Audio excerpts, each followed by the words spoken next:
화장실이 더럽다고 해서 화장실을 없앴던 그런 것이 진보당이 아니었던가, 잘못되어 있던 이 정치 현실은 다시 제대로 바로 정상화시키는 것이 합당하다, 이런 말씀을 드리고 싶고요.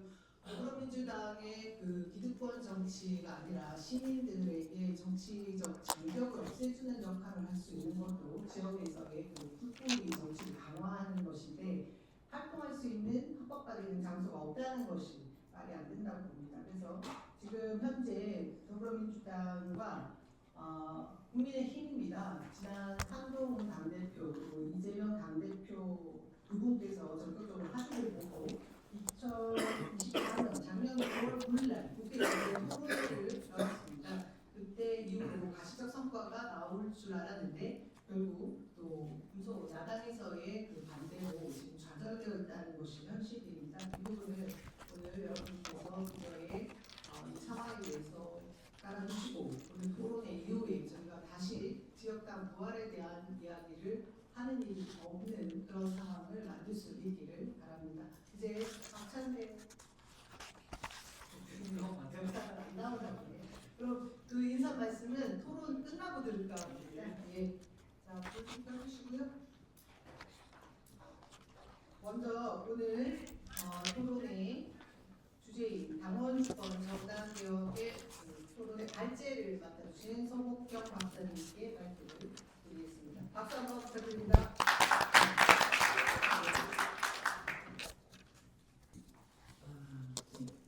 15분 제가 오늘 말씀드릴 거를 두 가지로 말씀드리면, 지금 그 정당법을 개정을 해서 이 선거구 수준에 있어서 지역주지로 복원하는 문제는 사실 더불어민주당의 강화권이 없는 문제입니다. 그러니까 대한민국의 민주주의가 앞으로 그 건강하게 회복될 수 있는가 없는가 수준의 문제 차원으로 접근을 해야 되는 것이기 때문에 예, 정당 내부의 민주주의 차원의 문제로 접근하지 마시고 한국 민주주의 위기 극복 프로젝트의 일환으로 판단을 해주시면 좋겠다. 이게 제가 오늘 말씀드릴 요지입니다.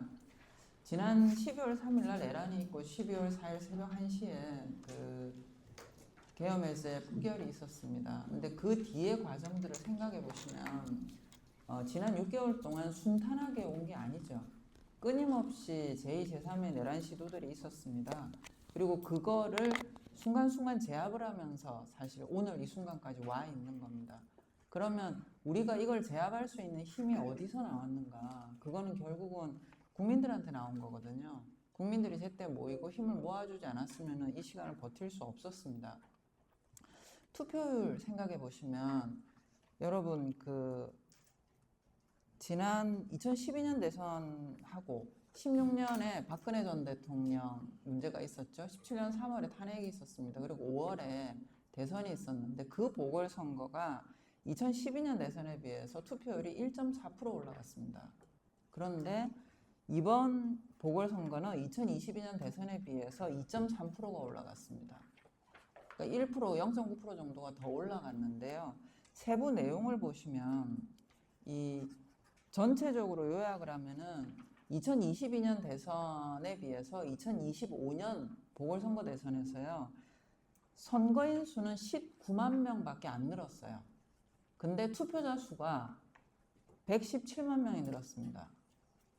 그러니까 이 새로 늘어난 선거인들은 주로 18세에서 21세 구간이겠죠. 이분들 투표 많이 안 하는 거 다 아시지 않습니까? 그러니까 이분들의 낮은 투표율을 고려를 한다면은 결국은 2022년에 투표 안 했던 분들의 상당수가 투표로 나왔다는 얘기입니다. 그 세부적인 내용들을 한번 보시면 17개 광역시도별로 나누어서 한번 살펴보시면은요. 서울, 부산, 경남, 전남, 전북, 그 다음에 경북, 광주, 강원, 울산은 선거인 수가 줄었습니다. 그런데 투표자 수는 다 늘었어요. 보시면 경상남도 같은 경우에 선거인 수가 33,879명이 줄었습니다. 근데 투표자 수는 34,107명이 늘은 거예요. 그러니까 전체 줄어든 선거인 수를 감안하더라도 6만 명 이상이 더 투표를 했다는 얘기입니다. 강원도 보시면 강원도는 6,600명이 줄었는데요. 더 투표하러 나온 사람이 13,900명, 14,000명이 더 투표를 했습니다. 이분들이 어디서 나왔을까요? 확실한 거는 2022년에는 투표 안 했던 사람이라는 겁니다.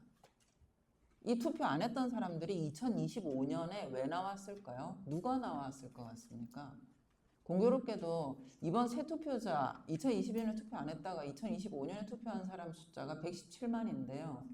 2022년 대선에 비해서 2025년 대선에서 이재명 대통령이 더 얻은 표가 114만 표입니다. 물론 그 사람이 그 사람인지는 우리가 모르죠. 모르는데 적어도 저는 그렇게 생각합니다. 더불어민주당 당원분들이 엄청나게 돌아다니면서 읍소하고 끌어낸 표가 상당수일 거라고 생각을 합니다. 그게 당원의 힘이거든요.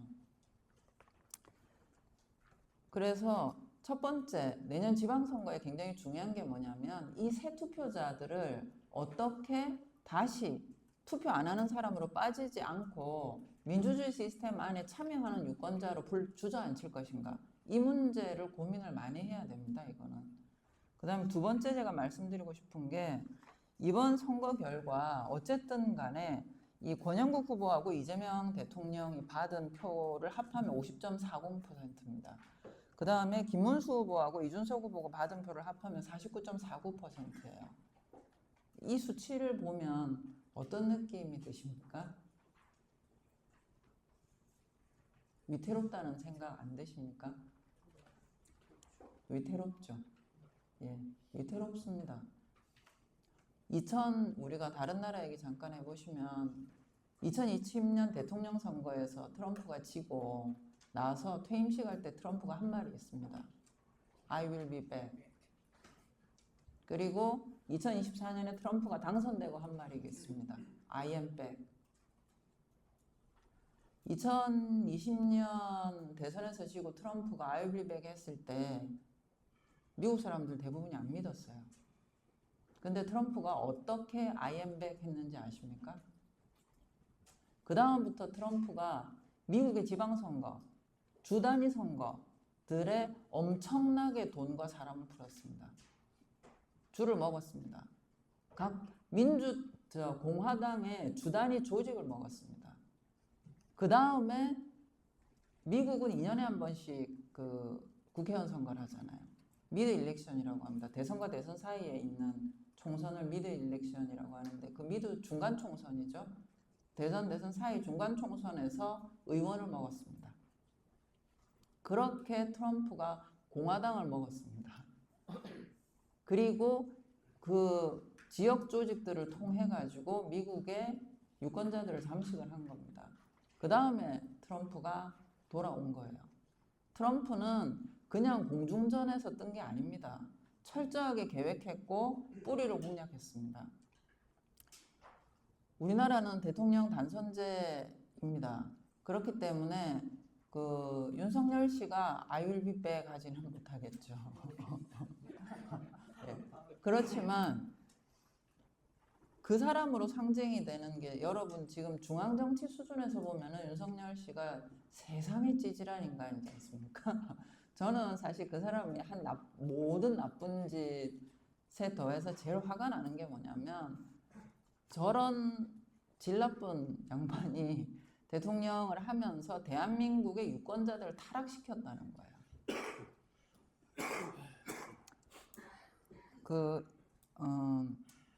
한국선거학회에서 이제 조사를 한 게 있습니다. 제 자료 여기 이제 화면에 보이시죠? 예. 저 포인터를 저한테 주실 수 있습니까? 아, 그러세요? 그러면 다음 페이지. 예. 이게 뭐냐면 윤석열 투표했던 2020년에 윤석열 투표했던 사람들한테 2025년에 누구 찍었냐를 물어본 거예요. 근데 이 투표자들한테 뭘 물어봤냐면 계엄에 대해서 어떻게 생각하냐 이렇게 물어봤거든요. 계엄이 정당한 권한 행사였다라고 생각하는 사람도 사람은 당연히 김문수 후보를 찍었겠죠. 그런데 계엄이 반헌법적인 불법행위였다라고 대답한 사람도 83%가 김문수 후보를 찍었습니다. 그리고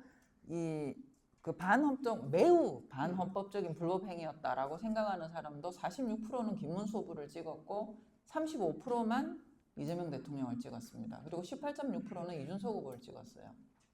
그러면 계엄이 불법행위인데 반헌법행위인데 왜 이 사람들은 김문수를 찍었을까요? 넘겨보시면 이 사람들한테 또 물어봤습니다. 대통령 탄핵에 대해서 어떻게 생각하냐라고 물어봤는데 대통령 탄핵이 잘한 결정이다라고 대답한 사람도 82%가 김문수를 찍었습니다. 매우 잘했다라고 생각하는 사람 중에서는 36%가 김문수를 찍었고 25%가 이준석을 찍었습니다. 그러니까 이거를 보는 게 우리가 이제 흔히 아주 쉽게 말해가지고 콘크리트 지지율 이렇게 얘기하는데요. 그런 문제가 아닙니다.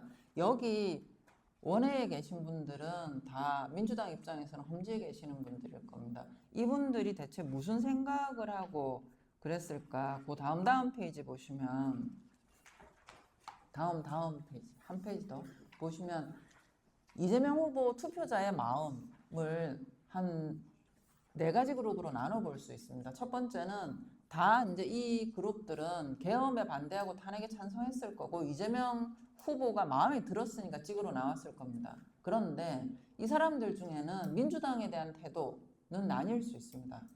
대통령은 지지하는데 민주당은 마음에 드는 사람 그룹이 있죠. 그게 제일 첫 번째 칼럼이고요. 두 번째는 대통령은 마음에 드는데 민주당 마음에 안 드는 사람이 있습니다. 민주당은 마음에 안 드는데 내가 있는 선거구나 시도당이 마음에 드는 경우에 투표하러 나왔을 수 있겠죠. 그다음 세 번째 그룹은 대통령 마음에 드는데 민주당도 마음에 안 들고 그 다음에 민주당의 선거구 조직도 마음에 안 드는 사람들이 있습니다. 이 사람들은 지방선거에서 어떤 선택을 하게 될까요? 그리고 대통령도 까리하고 민주당도 까리한데 계엄은 안 되고 탄핵은 안 되고 윤석열은 내보내야 돼가지고 찍은 사람들이 있습니다. 이 사람들 지방선거에서 어떻게 할 것 같습니까? 까리하죠. 그 다음 페이지 한번 넘겨보실까요? 2025년에 김문수, 이준석 후보 투표한 사람들도 나눠볼 수 있습니다. 계엄은 잘했고 탄핵은 절대 해서는 안 됐다. 이분들은 안타깝지만 어쩔 수가 없습니다. 근데 두 번째 라인을 보시면 계엄은 하면 안 됐던 거고 근데 계엄은 하면 안 됐는데 탄핵도 하면 안 됐다라고 생각할 수 있죠. 그죠? 여기 원외에 계시는 분들 주변에 많이 보시지 않습니까? 이분들도 안타깝지만 지금은 어쩔 수 없습니다. 근데 제3 칼럼을 보세요. 계엄은 안 돼. 근데 탄핵도 당했어. 이렇게 생각을 합니다. 근데 이재명 후보는 못 찍어. 이런 분들 많이 보셨죠? 이분들의 논리가 주로 그런 겁니다. 속된 말로 하면 민주당 독재론이죠. 민주당 입법부도 가지고 있는데 대통령도 가지면 뭔 일이 날지 모른다. 또는 저 사람 뭔 일을 저지를지 모른다. 뭐 이런 거 있습니다. 이분들 중에서 민주당 대통령은 이 마음에 뭔지 달지 모른다. 민주당이 뭔지 달지 모른다. 민주당 시도당이 뭔지 달지 모른다. 이분들하고 그 다음에 계엄 잘못됐고 탄핵 당했싼데 대통령도 그렇고 민주당도 그렇고 정체를 모르겠다 라고 하는 분들이 있습니다. 이분들을 잡아 앉혀야 됩니다. 내년 지방선거 때. 아이고 한숨을 쉬고 자, 이렇게 하려면 이 선거구 조직이라고 하는 부분이 없으면 불가능합니다. 두 번째 제가 말씀드리고 싶은 게 그때하고 지금 뭐가 달라졌냐라고 하는데 이 그때가 언제냐면은 지난번 박근혜 대통령 탄핵하고 보궐선거했을 때입니다. 일정표상은 똑같습니다. 보시면 2017년에 조기 대선하고 18년에 지선하고 20년에 총선하고 2022년에 대선 지선 같이 했습니다. 지금 25년에 조기 대선하고 26년에 지선하고 2028년에 총선하고 30년에 대선 지선 같이 합니다. 근데 그때 17년에 대선하고 나서 북핵이 있었고 이거 수습하고 나서 지선했습니다. 그 다음에 지선하고 난 다음에 코로나 터져가지고 이거 코로나 터진 와중에 총선했습니다. 그리고 대통령 선거 직전에 집값 만땅 올라가지고 졌습니다.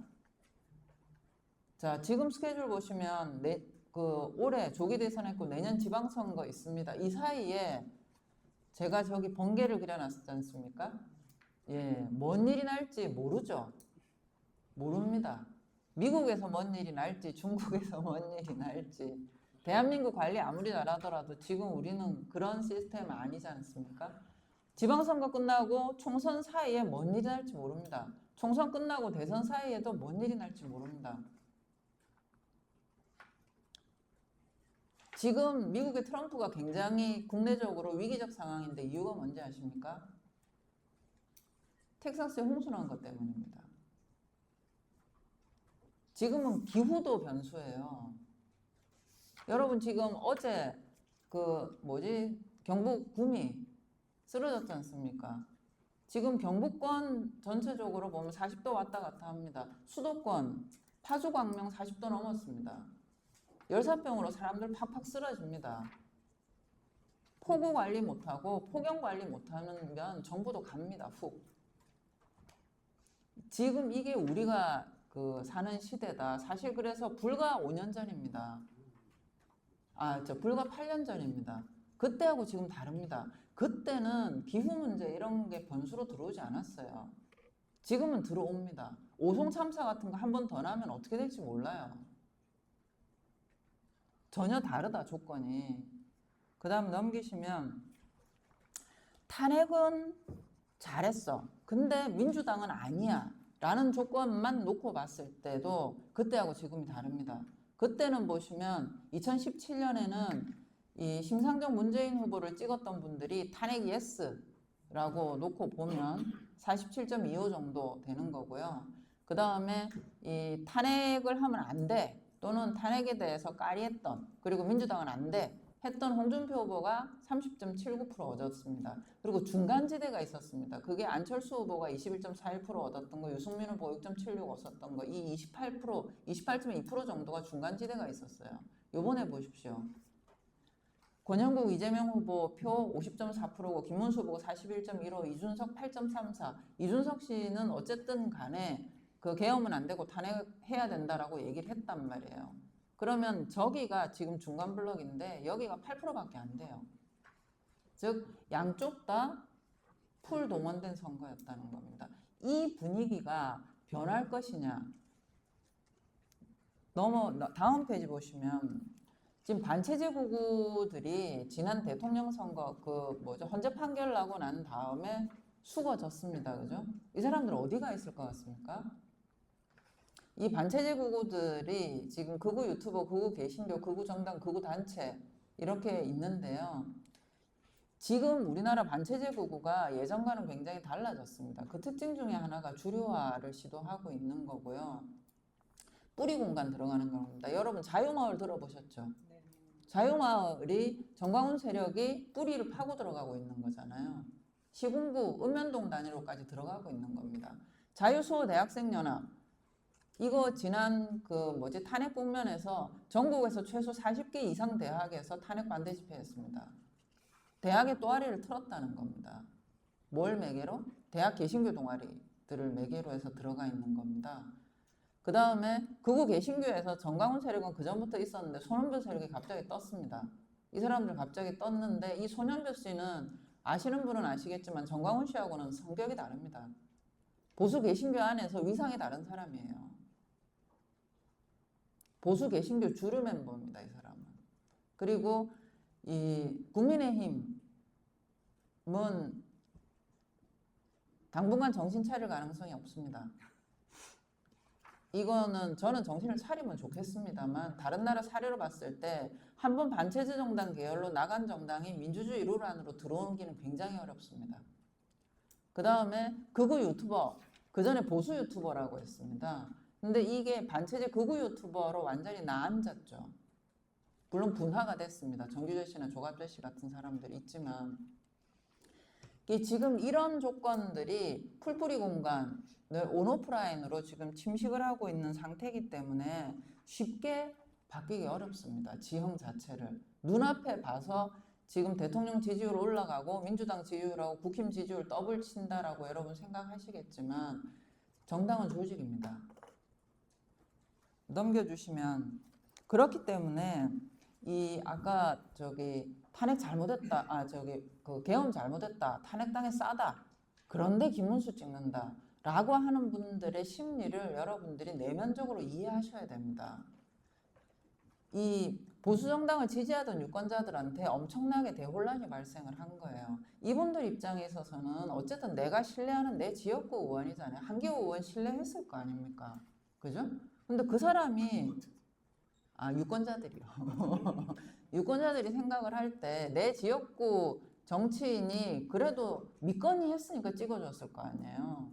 내가 믿는 그 사람이 계엄 찬성한다는데, 탄핵 잘못했다는데, 극우단체하고 집회해도 괜찮다는데 헷갈리죠. 그 다음에 허위 조작 정보 막 유포하면서 반체제 선동을 막 한단 말이에요. 이 사람들이 내년 지방선거 하게 되면 지금 국민의힘이 지난 대선에서 썼던 슬로건은 딱 하나밖에 없습니다. 뭐였습니까? 지난 대선 캠페인 메인 슬로건이자 서브 슬로건 다 합쳐가지고 국민의힘 슬로건 딱 한 개밖에 없었어요. 이재명은 안 됩니다. 왜 그랬을 것 같습니까? 그게 최선의 대안이라서 그 사람들이 그 슬로건을 썼을까요? 아닙니다. 그거밖에 할 수 있는 게 없기 때문입니다. 내년에도 그럴 겁니다. 모든 허위 조작 정보를 동원하고 지역에 돈 풀고 사람 풀고 지역에서 할 수 있는 모든 짓을 다 해가지고 이재명은 안 됩니다. 민주당은 안 됩니다. 이거 가지고 매달릴 건데 문제는 뭐냐면 그게 이재명 그 다음 페이지 넘겨보시면 이재명 정부가 잘하면 이 사람들이 없어지냐는 겁니다. 그럼 얼마나 좋겠습니까? 근데 극우 유튜버는 돈하고 영향력이 필요합니다. 유튜버 알고리즘은 이런 혐오 영업의 최적 조건을 제공합니다. 유튜브 없어지지 않는 한 이 사람들 절대 안 없어집니다. 극우단체, 돈하고 영향력이 필요합니다. 이 극우단체는 독자적으로 존재하는 게 아니에요. 극우 개신교하고 극우 엘리트하고 극우 정당하고 공생관계에 있기 때문에 극우 개신교하고 극우 엘리트하고 극우 정당이 사라지지 않으면 이 단체들은 무조건 삽니다. 그 다음에 극우 정당, 국민의힘까지 저는 쳐서 말하는 겁니다. 표와 의석이 필요합니다. 그래서 이런 우리가 지금 처한 조건들 그 다음 페이지 넘겨주시면 이 반체제 구구는 반체제 또는 극단주의라고 합니다. 영어로는 익스트리미즘이라고 하는데 이 극단주의는 사실은 유럽이나 이런 데를 보면 좌에도 있고 우에도 있습니다. 우리나라도 조사해 보면은 좌에 조금 있습니다. 근데 어쨌든 간에 지금 우가 문제가 되는 건데요. 여기는 한번 공간이 만들어지기 시작을 하면 커집니다. 냅두면 커집니다. 물론 쉽지는 않습니다. 미국의 트럼프주의자들이 크는데 보통 연원으로 들어가면 한 2008, 9년부터 티파티 운동까지 들어갑니다. 그러니까 시간은 좀 필요합니다. 근데 냅둬서 자연적으로 절대 안 없어진다. 라고 하는 게 이 다른 나라 사례들이 보여주는 거고요. 그래서 넘겨주시면 이 민주주의자가 반체제 극우를 대하는 법은 정해져 있습니다. 없앨 수는 없습니다. 대신에 주변화시키고 영향력을 축소시키고 고립시켜야 되는 거거든요. 그렇게 하려면 정말 민주주의 정당들이 발에 땀나게 뛰는 수밖에 없습니다. 이 극단주의에 경도된 시민들을 부문이나 세대나 지역의 네트워크 안으로 계속 불러들여야 되는 거예요. 아까 제가 그룹을 보여드렸지 않습니까? 김문수 찍고 이준석 찍은 사람 중에 위에 두 분들은 당장 어쩔 수 없지만 밑에 두 그룹들은 빨리 주저앉혀야 됩니다. 시간이 가면 안 됩니다. 사고가 났을 때 빨리, 사실은 이거 역설적으로 그래서 12.3 내란은 우리 민주주의 위기의 중요한 기회일 수도 있습니다. 그 이반된 세력들을 얼마나 빨리 주저앉히느냐, 체제 안으로 주저앉히느냐가 우리나라 민주주의가 앞으로 어디로 갈 것인가를 보여주는 관건적인 경로가 될 거다. 그 다음 넘겨주시면, 그래서 크게 지금 해야 되는 건 두 가지입니다. 하나는 민주정치가 밥 먹여주는 체제다 라고 하는 신뢰를 만들어야 됩니다. 어느 나라나 민주주의가 부서질 때는 민주주의가 밥 안 먹여주더라 이러면서 입안을 하는 거거든. 이건 정부가 하면 됩니다. 그 다음에 민주주의 체제 안에서 다양한 비전을 가지는 정당들이 경쟁을 해야 됩니다. 경쟁을 하는데 이 경쟁을 하는 힘을 통해서 빨아들이는 거예요. 유권자들을 체제 안으로 계속 초대해내면서 시스템을 안정화시키는 겁니다. 이거를 하느냐 못하느냐가 지금 이제 관건적인 거고, 그래서 넘겨주시면 2026년 지방선거에서 중요한 게 뭐냐면 투표율입니다. 보시면 이 2014년에 지방선거하고 17년에 대선하고 18년에 지선했습니다. 이 지선 때 보면은 3.4% 지방선거가 그전 투표율이 올라갔어요. 그런데 2022년 지방선거는 3월에 대통령 선거하고 6월에 지방선거 하는 바람에 투표율이 10% 떨어졌습니다. 저희 업계 연구에 의하면요, 한 번 투표 안 한 사람이 두 번 투표 안 할 확률, 두 번 투표 안 한 사람이 세 번 이상 투표 안 할 확률, 이거는 비례적으로 떨어집니다. 일시적으로 그때 상황적으로 10% 떨어졌다라고 생각하시면 절대 안 됩니다. 시민들 입장에서 한 번 투표하러 안 간 사람은 나 지난번에 안 갔는데 별일 없었어. 그럼 또 안 갑니다. 지난번에 투표 안 해, 그 전에 투표했다가 지난번에 투표 안 했던 사람 중에서 여러분이 발에 땀나게 뛰어도 회복률은 한 50% 정도밖에 안 될 수도 있습니다. 내년 지방선거 투표를 어떻게 올리는가가 관건인 거고, 그래서 지금 제가 서두에서 말씀드렸듯이 그 지역 조직을 복구해내는 문제는 그냥 민주당의 당원 주권 차원의 문제가 아니다. 한국 민주주의가 달린 문제입니다. 이거는. 그래서 넘겨주시고요. 그러면 이제 어떻게 해야 되냐? 더 넘겨주시면 아시다시피 그 다음 페이지 22대 국회에서 그 지역위원회 활동 법제화 개정안 그 다음 페이지 넘겨주시면 보면 지금 국힘에서 2건 들어와 있고요. 쭉 민주당에서 들어와 있습니다. 이 중에서 윤건영 의원하고 조은희 의원안 2개가 지금 행안위 법안심사 제2소위 들어가서 스탑돼 있죠. 4월 28일 날. 넘겨주시면 용해인 의원 워딩입니다. 이게 기본소득당하고 조국혁신당이 왜 반대하는 것 같습니까?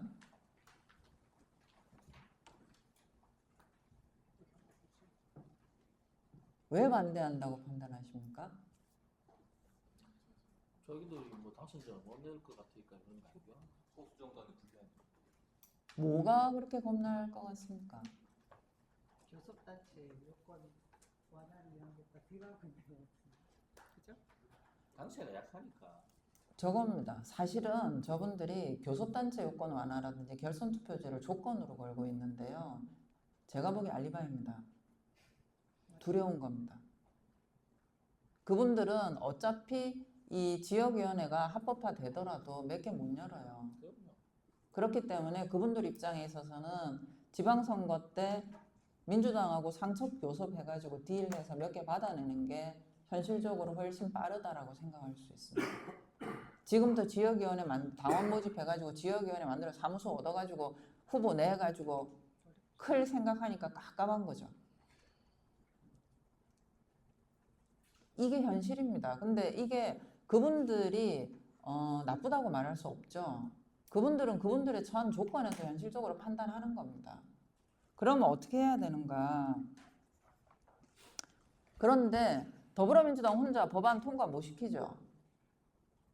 못 시킵니다. 의석수 충분합니다. 근데 왜 안 되나? 더불어민주당이 집권당이기 때문입니다. 잘못하면 정부가 다쳐요. 그리고 국민의힘 반대할 겁니다. 이제 지난번에 한동훈 체제에서 합의했던 거는 그나마 계획이 있어서 그런 겁니다. 지금 저당 아무 계획 없습니다. 계획이 없는 사람들은 절대 파트너로 딜을 할 수 없습니다. 지금 국민의힘이 가장 큰 문제는 뭐냐면요. 의견이 다른 게 문제가 아니에요. 그 당 자체가 결정을 해낼 수 있는 힘이 없는 게 문제입니다. 그렇기 때문에 국민의힘을 파트너로는 이거 만들어 나가기 힘들 겁니다.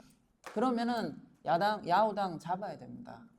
그래서 제 생각에는 그분들이 본질적으로 원하는 게 교섭단체 요건 완화나 결선투표제가 아니라고 하더라도 줄 거 주고 빨리 진도 빼는 게 필요하다. 지금 현실적으로 내년 지방선거에서 풀뿌리 조직에서 극우의 영향력을 차단해낼 수 있는 것은 민주당밖에 없습니다.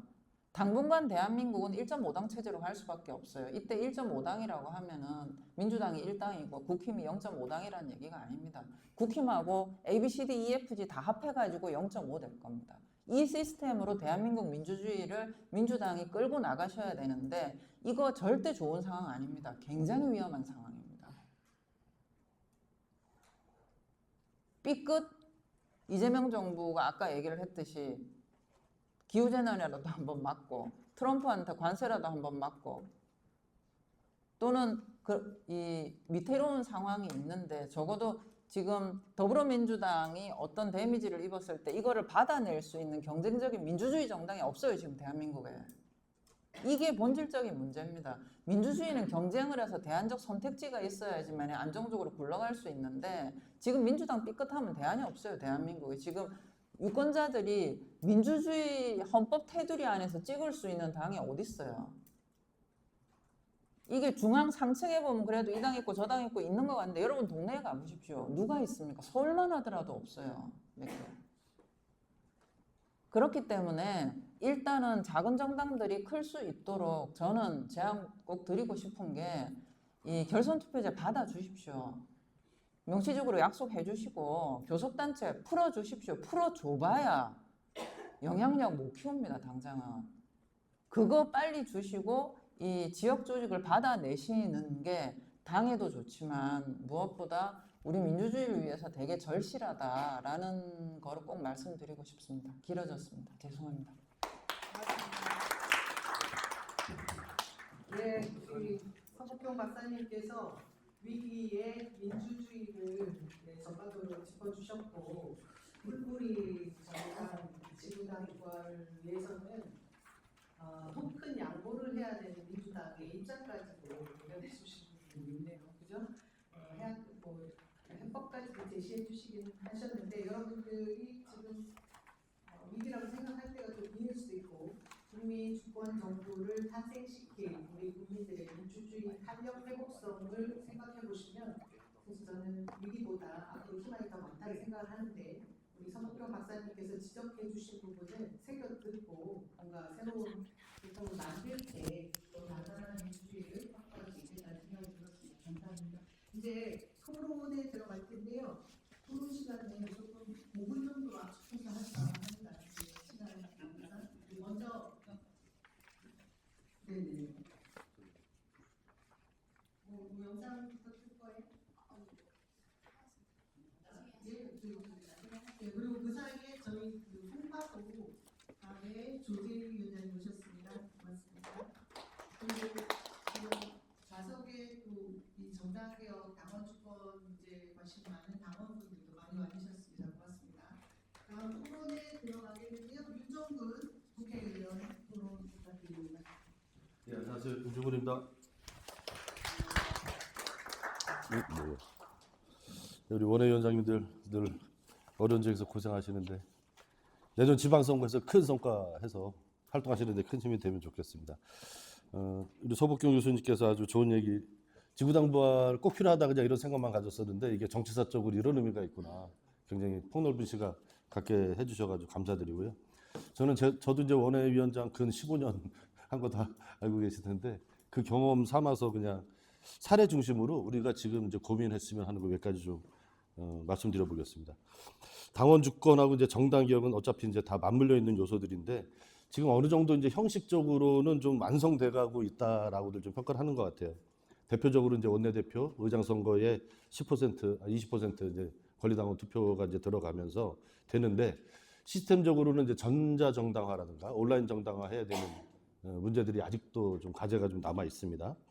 그런데 내용적으로 보면 이것을 현장에서 실천하는 지역위원장들 의지가 제일 중요한 거 아닌가. 저는 그런 생각이 좀 많이 들더라고요. 저도 작년에 이제 국회 들어와서 이제 1년밖에 안 돼서 많은 사례를 듣지는 못했지만 예를 들면 안양의 이제 민병덕 의원 같은 경우는 당원 총회를 굉장히 잘하세요. 수백 명, 뭐 많으면 1000명까지도 모여서 이렇게 하거든요. 그런 것들이 어떻게 가능할까? 그런 거를 잘 벤치마킹해서 우리 지역위원장들이 현장에서 실천하게끔 해주는 당의 우리 정청래 대표님, 대표님 되시면은 그런 역할을 좀 많이 해주셨으면 좋겠는데 우리가 이미 지구당이라고 하는 형식 요건으로서 부활이 되지 않았다 하더라도 풀뿌리 당 조직에서 그것을 물론 이제 원외위원장님들은 또 좀 어려움이 좀 있으실 겁니다. 현황하고 좀 다르니까. 그럼에도 불구하고 모범적으로 하고 있는 사례들이 좀 간간히 눈에 띄어요. 근데 그런 것을 모범 사례화해서 전국화하고 전파하고 이런 기능과 역할이 중앙당이 너무 약하지 않은가, 좀 그런 말씀 좀 드리고, 저도 원외위원장 하면서 이런 좋은 모범 사례 찾아서 많이 다녔는데 지역마다 어떤 뭐 그런 차별성들이 있기 때문에 일괄적으로 적용하기는 어렵다 하더라도 뭔가 당에서 어떤 지구당화가 된 지역 조직, 지역위원회의 가장 모범적인 운영 사례의 어떤 매뉴얼, 샘플 좀 이런 것들을 좀 만들고 전국화하는 게 좀 필요하겠다 이런 생각이 좀 들고요. 이게 지역마다 굉장히 다르더라고요. 저는 당원총회는 해보려니까 잘 안 되더라고요. 근데 저는 어떤 거에서는 조금 성공을 했냐면 당원들이 보면 굉장히 그 중층적입니다. 그죠? 굉장히 이재명 대통령도 좋아하고 민주당도 좋아하는 당원들이 있는 반면에 이재명 대통령은 좋아하는데 민주당은 뭐 과히 썩 안 땡겨 하는 의원들도 있고 지역위원장이나 시도위원들에 이끌려서 들어와 있는 당원들도 있고 그런데 대체적으로 후반부에 뒤에 있는 두 그룹은 지역위원회 공조직이 이렇게 망라가 돼요. 근데 온라인으로 이재명 대통령이 좋아서 혹은 조의대가 싫어서 순식간에 온라인으로 입당한 이분들은 지역위원회 이 풀뿌리 조직에서 감당할 수가 없더라고요. 그래서 저는 한 2년 전부터 그 이재명 대통령 좋아하는 이제 당원들을 모아서 당신들이 조직을 만들어서 운영을 해봐라. 지역에서 도와줄 건 도와주고 직책이 필요하면 주고. 근데 그분들도 스스로 당 조직에 들어오는 걸 거의 안 좋아해요. 뭔가 이렇게 통제받고 이런 걸 굉장히 싫어하는 스타일들이라 그냥 알아서 자기들끼리 하겠대. 다만 지역위원회하고 과히 어긋나지는 않게 하는 조율은 좀 하자. 그런 정도의 이제 합의를 하고 그분들이 활동할 수 있게 이렇게 했는데 그분들이 굉장히 열심히 활동을 하고 있습니다. 한 100여 명 정도가 온라인으로 묶여져 있고 오프라인에서도 한 20, 30명 막 이렇게 모여가지고 이번 대선 때도 거의 30명 정도가 거의 매일 아침, 점심, 저녁으로 직장 휴가까지 내고 선거에 이렇게 같이 했어요. 현장에서 뛰는 동력으로 보면 공조직에서 포괄하고 있는 시도위원들하고 비슷한 숫자입니다. 3, 40명이 매일 그렇게 뛰어다니니까. 근데 이분들은 안성은 도농복합 지역인데 지인관계가 넓지가 않아요. 외지에서 온 사람들이라 말하자면 외로운 늑대같이 이재명 대통령을 지지하고 민주당을 좋아하는. 확장성은 떨어져. 그러나 활동력은 굉장히 강한 이런 분들이. 그분들이 해야 될 할 수 있는 역할들이 있다. 그리고 그렇게 나서서 활동은 좀 못하지만 지역의 항맥, 인맥 이런 다양한 그런 네트워크를 갖고 있는 사람들이 당원으로서 할 수 있는 역할이 있고 그런 차이점들을 지역의 특성에 맞게끔 지역위원장님들 역할이 저는 의지가 제일 중요하다고 생각합니다. 지금 뭐 이렇게 법이 통과되지 않는 물론 돼야 되겠지만 안 되는 상황이라고 해서 손 놓고 있으시면 안 된다. 그래서 그런 역할을 지역에 이렇게 해주셨으면 좋겠다 이런 말씀 드리고요. 이번 대선을 이제 어떻게 보셨는지 모르겠지만 중앙당 입장에서 봤을 때는 그 저희가 대선 시작할 때 그 전국 지역위원회별로 득표율 배가 계획서 써가지고 그렇게 했잖아요. 그게 최초의 선거라고 그럽니다. 저도 그게 이해가 안 되는데 그냥 그동안 해왔던 방식대로 늘 선거를 했던 거예요. 그런데 각 지역위원회마다 자기 지역의 역대 선거 득표율을 분석을 하고 유권자 변화된 상황을 분석을 하고 지난번 대선 때보다 득표율을 10% 올리자. 그거를 달성하기 위해서 어떤 계획을 세울 거냐. 이걸 나름대로 저도 많으면 한 7, 80개 지역위원회가 좀 짱짱하게 준비해 주시면 250개 지역위원회 중에서 다행이지 않을까 이렇게 생각을 했습니다. 솔직히. 그런데 훨씬 기대 이상이었어요. 한 150개 넘는 지역위원회가 정말 그냥 형식적으로 한 게 아니라 정말 자기 지역 세밀하게 분석을 했고 특히 몇 개 지역 같은 경우는 지역위원회 단위가 아니라 읍면동 자기 지역의 읍면동 단위의 역대 선거까지 분석하고 유권자 변화까지 분석하면서 아주 세밀한 그런 작전을 짜서 전국적으로 전일적으로 대선 캠페인을 벌인 최초의 선거라고 사무총장 쪽 했던 분들이 얘기를 하시더라고요. 그래서 당에서는 그거를 자산으로 잘 갖고 있습니다. 이게 이제 다음에 지역위원회가 바뀌더라도 리더십이 바뀌더라도 전수를 해줘야 되는데 당 조직이라는 게 그런 게 없잖아요. 선거 한번 끝나면 모든 게 사라지고 다시 이제 맨 땅에 헤딩해야 되니까 새로 위원장 맡고 새로 리더십을 갖는 분들이 지역을 이해하고 지역에서 정당 활동을 하기가 굉장히 어려운 조건이었는데 그런 걸 한번 차분히 해 가보자 이런 취지로 좀 사무처 쪽에서도 준비를 하고 있고 아마 조만간에 평가위원회는 꾸려졌고 지역위원회 단위까지 대선 평가를 한번 제대로 하려고 합니다. 그리고 이제 이번에 우리가 선거 캠페인으로 골목 선거랑 전화 선거 운동을 열심히 하셨잖아요. 굉장히 고생들 많이 해주셨는데 그 전화 선거 운동을 하면서 확보된 DB 이게 이제 중앙당에서 다 이제 체크를 하면 불법적인 요소가 있잖아요. 그러나 지역에서 자체적으로 전수하는 것은 문제가 없다고 하더라고요. 그러니까 저희 안성 같은 경우는 유권자가 16만 명인데 약 5만 명, 지난 총선하고 이번 대선까지 해서 약 5만 명의 정치 성향이 조사가 돼 있는 거죠. A라는 사람에 대해서 1, 2, 3, 4, 5번 지지 강도로 적극 지지자인지 아닌지. 이 DB도 정치하는 분들은 다 자기 자산으로만 갖고 있고 지역위원회 이제 승계가 안 되는데 이제 그러지 않았으면 좋겠다라는 게 제 기본적인 생각입니다. 그래서 이런 것을 중앙에서 온라인화 할 수 있으면 데이터화 할 수 있으면 하고 그렇게 해서 아까 이제 서북경 교수님도 말씀하셨지만 지역에서 풀뿌리 정당 조직이 유권자와 끊임없는 소통을 통해서 정치적인 소통인 거죠. 그 저는 이제 안성에서는 그거를 우리 안성 유권자 정치 DNA 지도라고 하는데 그거를 계속해서 선거를 치르면서 구축해 나가고 유권자들이 물론 변하기도 되겠지만 그런 것들이 뭐 시도위원이 광역기초위원이 됐든 지역위원장이 됐든 민주당 간판으로 지역에서 정치 활동을 하는 사람들에게 자산으로 승계가 되고 이런 것들이 축적이 되어야 풀뿌리 정당 조직의 역량 이런 것들이 강화될 수 있지 않겠는가. 그래서 이번 대선 끝나고 그런 차원에서 한번 지역위원회까지 최초로 전일적으로 평가를 해보는 그런 걸 한번 해보자 이런 좀 제안을 좀 드리고 있습니다. 마지막 하나 말씀드리겠습니다. 대의연제도 아까 우리 정청래 대표님도 1인 1표다 이렇게 얘기를 하셨는데 한번 저는 우리 영남 쪽 의원님들이 특히 이제 어려움이 있으신데 솔직하게 저한테 이제 얘기하는 것을 좀 말씀드리면 우리가 지나치게 호남 수도권 정당이잖아요. 당원 구조가. 그래서 이거를 1대1로 하면 되느냐. 저한테 개인적으로는 하소연하는 영남 의원님들이 많으세요.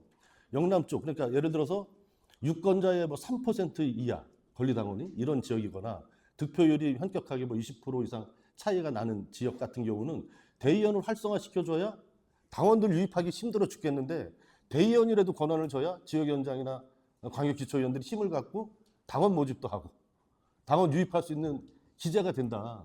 이런 얘기 저한테 많이 하셨잖아요. 그런데 이런 대의 명분에 밀려서 이렇게 발언들을 못 하시는 것 같아요. 근데 저는 솔직히 충분히 일리가 있는 고민이라고 생각을 하거든요. 그래서 지구당을 부활하는 것도 중요하고 당연히 해야 되지만 우리 당 안에서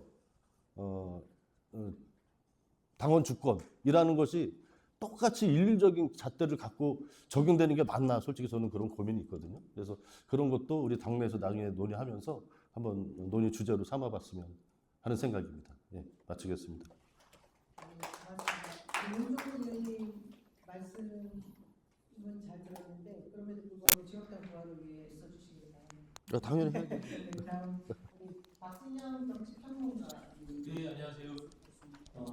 전제를 정치 제도라는 것은 완벽하고 옳은 것 좋은 것은 없다. 현재 상황의 문제점을 극복하기 위해서 우선 처방이 필요하다라는 관점에서 접근했으면 좋겠습니다. 서북경 박사님 말씀에 100% 동의하면서 저도 용어를 수정하려고 하는 게 요즘 이제 정치의 양극화, 극단화를 비판했습니다만은 사실은 극우화가 문제인 것 같아요. 진보 블록, 민주 블록에서는 문제가 없는데 극우 쪽이 문제다라는 것이 지금 현재 정치에서 해결해야 될 문제가 아닌가라는 생각이 들고요. 그런데 최근 우리가 30-40년 동안 민주화 이후 정치 제도를 이야기할 때 가장 문제가 되는 것은 늘 지역주의를 이야기를 했습니다. 그렇다고 해서 지역주의가 지금 해결된 건 아닙니다. 그래서 저는 현재 우리 정치 제도 혁신의 과제는 지역주의 극복과 극우 세력의 준동을 어떻게 막을 것인가 라는 지점으로서 모아져야 되지 않나라는 초점에서 시작을 해보겠습니다. 자, 우리 민주주의를 이야기할 때요. 민주주의 안정화, 체제 안정을 많은 이야기를 합니다만은 이게 우리가 민주주의가 다양성이 중요할까요? 아니면 또는 이 중도 수렴되면서 극단적인 세력이 없어서 체제 안정화가 되는 것이 중요할까요? 라는 한번 질문을 던져보겠습니다. 저는 둘 다 중요하다고 보는데요. 지금 시점에서는 중도 수렴화돼서 극단주의적인 체제 부정 세력이 존재하지 않는 것이 더 우선적 과제가 아닌가라고 제 나름의 결론을 한번 내려보겠습니다. 제가 이 이야기를 왜 꺼내냐면요. 지난 대선 때 정치학 전공자로서 제일 섭섭했던 것 중에 하나가 정치개혁 이슈가 없었다는 것이고요. 노무현 대통령의 유업과도 같은 선거구제 개편, 이게 이슈가 되지 못했다라는 섭섭함을 제가 말씀드리기 위해서입니다. 그 중에서도 대놓고 말씀드리면 왜 중대선거구제 논의는 시작하지 못하고 있는가라는 부분을 말씀드리는 겁니다. 연동형, 병립형 많은 것들을 가지고 논란을 했습니다만은 제가 보기에는 이거요. 한국의 이 진보적인 사람들이 가지고 있는 하나의 확정 편향 같은 겁니다. 꼭 연동형을 해야지만이 다원화되고 그 다음에 정치의 양극화가 없어질까요? 저는 한국에서 과거에 했던 중대 선거 구조에도 충분히 가능성이 있다라고 보고 있고요. 그게 훨씬 더 타협의 가능성, 그 다음에 국민들이 동의하기 쉽지 않나라는 말씀을 한번 드려보고자 하는 겁니다. 자, 우리가 교육개혁을 이야기할 때 교고요, 입시제도 뭐 수많은 것들 다 없애자고 하는데요. 대학 입시를 바꾸지 않으면은 우리 한국 교육 문제가 안 바뀌잖아요. 좀 마찬가지로 봅니다. 지구당 문제, 당원제도 문제, 대의원제 문제, 수많은 것들이 선거제도를 바꿔버리면 저는 해결될 것 같아요. 영남에서도 민주당이 당선될 수 있는 제도, 호남에서도 보수정당이 당선될 수 있는 제도면요, 여러 가지 부분들이 저는 쉽게 바뀔 수 있다는 가정을 한번 해봤습니다. 그런 부분에서 노무현 대통령의 유업이었던 지역주의 완화를 위한 중대 선거 구조로의 전환이라는 것이 이제 다시 한번 수면 위로 제대로 와서 우리 민주당이 다수당일 때 한번 해봤으면 좋겠다. 물론 이 제도도 완벽하지 않습니다. 문제점들이 많을 겁니다. 그러나 제가 말씀드린 당면의 과제인 지역주의 극복과 극우 정치의 퇴출이라는 측면에서 필요하지 않을까라는 생각을 해봅니다. 연동형이 과해지고 비례대표가 숫자가 많아질수록 저는 극우가 전국 정당 득표율로 들어올 가능성이 더 높지 않을까? 뭐 그런 생각도 한번 해봅니다. 네. 자, 그 이야기를 좀 드렸고요.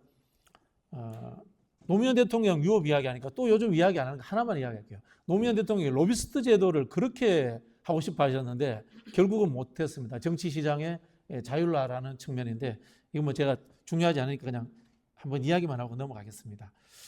자, 현재로 한번 돌아가 보겠습니다.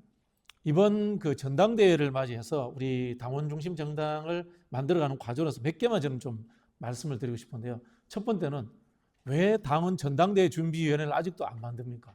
후보들은 열심히 뛰고 있는데 전당대회가 후보만 뽑는 게 당대표만 뽑는 게 아니지 않습니까? 우리가 집권했으니까 이재명 정부 시대에 맞춰서 강령 정책이라는 당의 정신과 그다음에 국정 과제 이런 것들도 당도 준비해야 되잖아요. 그럼 당도 빨리 이런 것들을 준비하는 전당대회 준비위원회를 만들어야 된다라는 말씀을 첫 번째로 드리고 싶고요. 두 번째, 당 정비 과정에서 전 세계에서 가장 두꺼운 민주당 당원 당규집 좀 한번 정비했으면 좋겠어요. 저도 당원 당규 참여해보니 앞뒤가 다 안 맞습니다. 그래서 우리 서복경 박사님이나 정치 전문가들에게 용역을 줘서라도 이거 좀 슬림화하고 지금 시행세칙에 들어가야 될 만한 것들, 민주주의 원칙에 어긋나는 것들 우리 당원 당규에 너무 많습니다. 이거 한번 우리가 집권당으로 한번 정비했으면 좋겠다라는 말씀 드리고 싶고요. 세 번째, 경선 룰 문제인데요. 아까 이제 우리 윤종걸 의원님 이야기에 전적으로 동의합니다. 그런데 제가 생각해 봤을 때 지금 전당대회에 대의원하고 전 대의원제 있을 수도 있다고 봅니다. 다 일반 당원하고 같은 층위에서 투표하는 거 이거는 황당무계한 제도입니다. 대통령 선거하는데 국회의원에게 15% 득표 포션 주고 그다음에 일반 국민들에게 80% 포션 주고 이게 말이 됩니까? 진짜 사실은 남들이 보면 이거 부끄럽습니다. 이런 제도. 차라리 층위를 달리하는 게 맞아요. 뭐 1차 경선에는 대의원 투표하고 2차 경선에는 전당원 투표하고 이렇게 하는 게 맞지 같은 층위에 간선과 직선이 존재한다는 것은 이거 부끄러운 제도다. 이런 거 좀 정비했으면 좋겠다라는 생각이 들고요. 예를 들면 원내대표 선거에 당원 포션 주는 것도 마찬가지입니다. 저 같으면 그냥 국회의원들한테 지역구 가서 당원들한테 의견 물어와서 투표하시라. 이렇게 하는 게 맞을 것 같아요. 이걸 포션 몇 % 주고 이거는 언발의 오줌 누기고 정말 민주주의 기본 원칙에 맞지 않다. 이 말씀을 좀 드리고 싶습니다. 그리고 마지막으로 이거 제일 중요한 문제인데요. 민주당이 당원 중심 정당으로 가고 있습니다만 아직은 동원형입니다. 진보 정당의 당원에 참여는요. 교육과 훈련을 통한 성장 기회를 제공한다는 것이 원칙이 되어야 됩니다. 지금 당원들 그냥 참여의 대상일 뿐이지 언제 정치 지도자가 되고 정치 엘리트가 되는 과정이 존재합니까? 그런 사람들은 갑자기 영입해 오잖아요. 이렇게 해서는 안 됩니다. 그래서 저는 훈련의 기회, 성장의 기회를 꼭 만들어줘야 되고 그런 부분에서 대의원 제도를 당원들이 뽑는 대의원 제도로 만들든지 저는 이름을 못 찾겠습니다만 전문가가 아니라서 열성자 당원 제도를 주든지 그렇게 해서 당원들이 층위로서 성장할 수 있는 기회를 꼭 만들어줬으면 좋겠다라는 말씀을 드리고 싶습니다. 이걸로 마치겠습니다. 참고로 임시 전당대회와 관련된 전준위는 활동하고 있는데 말씀하신 대로 민주당의 당원당규를 전반을 개정하는 그런 노력들은 좀 필요해 보이는데요. 우리 송승호 최고위원은 제안을 많이 해주시겠습니다. 이후에 우리 한은태 위원장님 먼저 질문.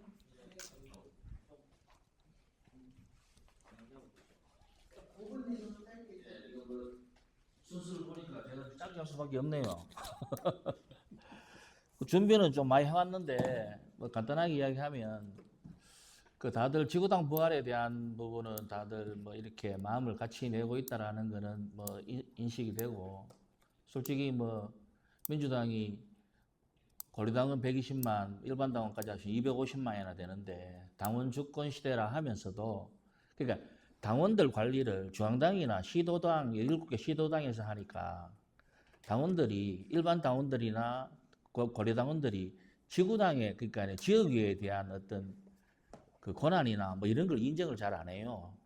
자기들 개인 인맥으로 뭐 의원들한테 이야기하면 되니까 그 지역위를 아주 좀 약간 낮춰보는 그런 경향이 있다는 거예요.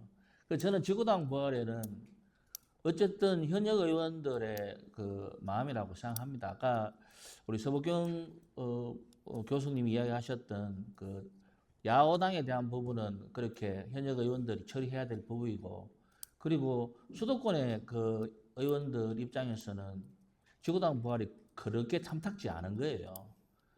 그 상대 지금 수도권에 아주 아슬아슬하잖아요. 뭐 몇 프로 차이로 이렇게 결정 나니까 이해는 됩니다. 이해는 되지만 이게 어떤 거냐면 우리가 정치를 해야 되잖아요. 정치를. 그 정치를 하려면 민주당이 의석수만 자꾸 보고 가서는 안 된다. 이쯤에서는 정말 제대로 된 정치, 동서의 골을 더 깊게 하는 거는 안 해야 될 거 아닙니까? 저는 적어도 그런 차원에서라도 뭐 이래 좀 우리 의원님들이 좀 신경 써 주셔야 될 것 같고, 지방선거 제도에 대한 것도 아주 좋은 말씀 많이 하셨던데, 그 광역 도의원 있잖아요. 도의회 선거구 획정은 국회에서 하거든요. 이 국회에서 하기 때문에 광역 도의회부터 중선거구죠. 중대선거구제로 가는 거는 뭐 하지만 중선거구제 2인에서 4인으로 가는 그거라도 선거구 획정을 딱 정해놓으면 도의회에서 시의원 그 선거구 획정을 한단 말이에요. 그거는 도의회의 선거구 획정에 맞춰서 해야 되기 때문에 시의회는 이미 중대선거구제로 되어 있어요. 그런데 국힘당 힘 있는 정당에서 4인으로 해져 있는 걸 2인 선거구로 짝을 내갖고 2인으로 다 돌린단 말이에요. 그렇게 하기 때문에 기본적으로 영남권에는 20%에서 25% 정도, 뭐 특히 경북에는 그 정도로 지지율을 갖고 있는 상황에서는 시의원 그 2인 선거구제에서 시의원 한 명 내는 게 쉽지 않습니다. 그렇게 도의회 선거구 획정부터 국회에서 제대로 잡아줘야 적어도 3인 선거구제, 시의원 3인 선거구제로라도 만들어줘야 된다. 이거거든요. 아까 전에 저는 개인적으로 지방선거 투표율이 떨어진 거에 대해서는 이거 내년에 저도 이제 시장 준비를 하고 있는데 잘하면 되겠대 이 생각을 들었는 게, 투표율이 우리 경북 같은 경우는 떨어지는 게 오히려 더 나을 수가 있습니다. 이게 근데 여기에 전제돼야 될 게 뭐냐면 결국에 민주당을 지지하는 사람들을 결집시켜내야 되거든요. 그러려면 지구당이 있어야죠. 지구당 없으니까 진짜 당원 모임 하나 마음 놓고 뭐 해요. 그리고 뭐 저는 직업이 정당인인데 그 돈이 나오는 데가 없어요. 우리 아한테 용돈 받아가 서는데 그 사무실 운영비, 개인 사무실 그 돈이 들어간단 말이에요. 저는 이런 부분에서 이재명 대통령, 현 대통령 전 당대표 시절 때 약속을 여러 번 하셨어요. 강행하겠다라는 말씀도 심지어 하셨어요. 근데 뭐 지금 뭐 행정부 들어가셨으니까 이제 그 나서기 힘들 거고, 이번에 우리 당대표 두 분 다 공이 이 지구당 부활에 대해서는 아주 긍정적인 말씀을 하시던데 그렇게만 하시지 마시고 진짜로 이거는 저는 의지만 가지고 있으면 될 수 있다라고 보는 거거든요. 그러니까 민주당의 의석수 이런 것만 따지고 이렇게 할 게 아니고 예, 언젠가는 이건 분명히 만들어야 될 거 분명합니다. 분명하고 지방선거 제도 개혁에 대한 것도 지난번에 총선 때는 국회의원 본인의 문제니까 뭐 소선거구제를 그대로 이렇게 몰고 가는 경향이 있다 말이에요. 중대선거구제를 안 가고. 그런데 지방선거는 본인의 문제가 아니지 않습니까? 예? 그러니까 광역부터 좀 이렇게 손을 봐가 그렇게 좀 만들어 주셨으면 그거는 뭐 우리 배지 달고 계시는 분들의 의지다. 저는 이렇게 생각합니다. 이상입니다. 감사합니다. 예, 우리 험진대 전략지라고 얘기하죠. 현실을 얘기해 주십시오. 우리 유정배 위원장님 마지막으로 토론해 주십시오. 아유 일로 이러면 된다. 시간이 많이 가가지고 이제 5분 안에 끝내야 되겠네요. 그 저도 뭐 험지에다가 이제 또 복합 선거구입니다. 그래서 제가 한 1년 조금 넘게 지역위원회를 운영하면서 느꼈던 그 이제 그 소회 그런 경험에 기초해서 주로 지역위원회의 정상화가 이제 우리 그 정당 조직 활성화의 어떤 그 긍정적인 의미를 줄 수 있는지에 대해서 좀 정리를 했고요. 그래서 먼저 그 저희 춘천 철원하천 양구 을 지역을 잠깐 현실을 좀 소개를 드리면은 그 유권자 수가 15만 8천이에요. 그리고 당원이 이제 보통 3,000명에서 조금 상회하는 식으로 이제 존재하는데 최근에 이제 막 늘어나고 있습니다. 그래서 이거는 사실 선거 끝나면 또 이제 쭉 빠져나가는 거니까 보통 3,000 미만에서 3,500 권리당원이요. 네, 그 안에서 왔다 갔다 한다 이렇게 보는 것이 맞을 것 같고 뭐 국회의원은 아까 우리 소복경 박사님이 칭찬하신 그분 한기호 의원이고요. 그리고 단체장은 지금 이제 4개 단체장에서 춘천시장은 뭐 민주당입니다. 저희 우리 지역이 춘천의 29만 8천 중에서 한 6만 정도 유권자를 포함하고 있고요. 그다음에 철원, 화천, 양구 세 지역 분수는 이제 몽조리, 국힘당 빨간색입니다. 그리고 우리 선거구는 좀 독특하게 지난 21대 선거구 때 급조된 게리맨더링으로 급조된 선거구예요. 그래서 춘천 시민들 6만 춘천 시민들은 우리가 왜 철원, 화천, 양구하고 같이 투표를 해야 되냐 이런 불만이 굉장히 많고요. 또 실제로 제가 대선을 치러 보니까 여러 가지로 좀 모순적인 측면이 많습니다.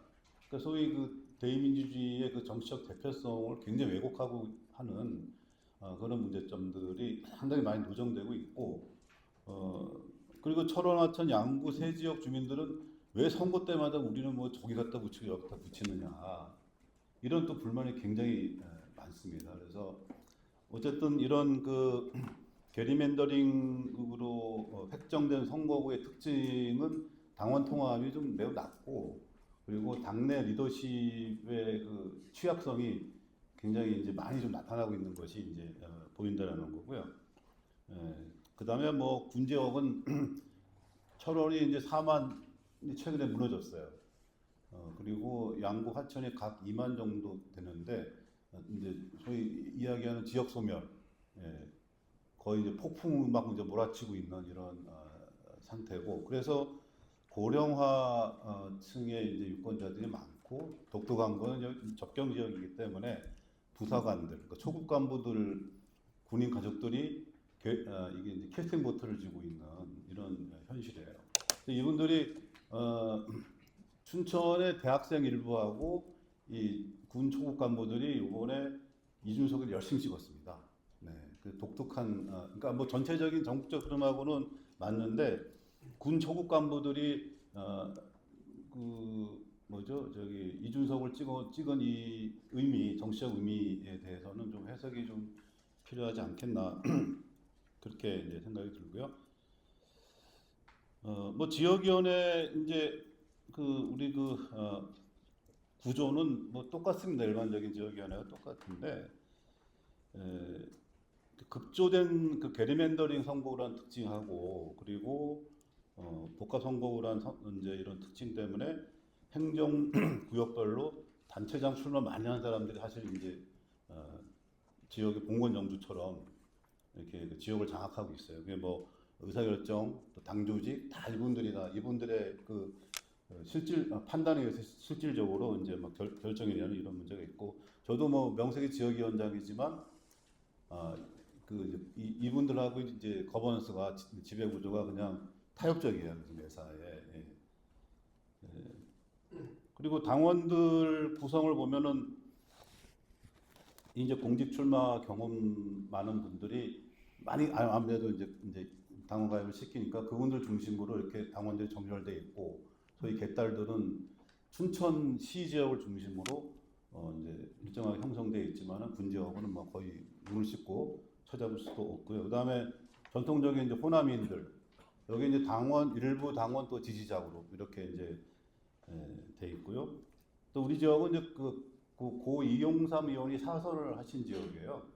이분을 지지하고 이분을 국회의원으로 만들었던 고참 당원들이 이렇게 이제 조용히 당 활동을 지원하고 있는 이런 상태고, 온라인 당원은 뭐 정말 뭐 100명에 1명 될까 말까, 아니 그 정도도 아니고 매우 적습니다. 네. 그래서 우리가 이제 이 당원 조직의 그 활성화라는 측면에서 봤을 때, 당원 주권의 관점에서 봤을 때, 지금 우리 당의 의사결정을 주도하는 소위 이 강성 당원이라고 얘기하는 개딸 뭐 이렇게 표현된 이런 분들의 이제 그런 자율적인 당원 조직은 거의 존재하지 않고 일종의 과도적인 지배 이런 상태로, 지역위원장이 이제 당을 대표해서 의사결정을 주도해 나가면서 각 지역의 소우 영주들이 그 의사결정 구조에 들어와서 이렇게 같이 하는 이런 식이고요.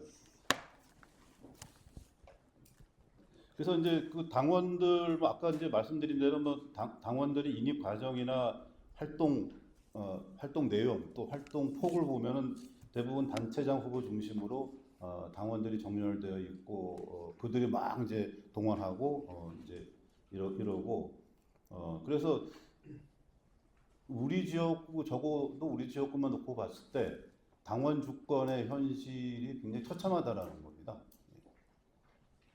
그리고 재미있는 게 제가 여기 이제 우리 군 지역 당원 특성을 얘기했는데 스텔스 당원이 많아요.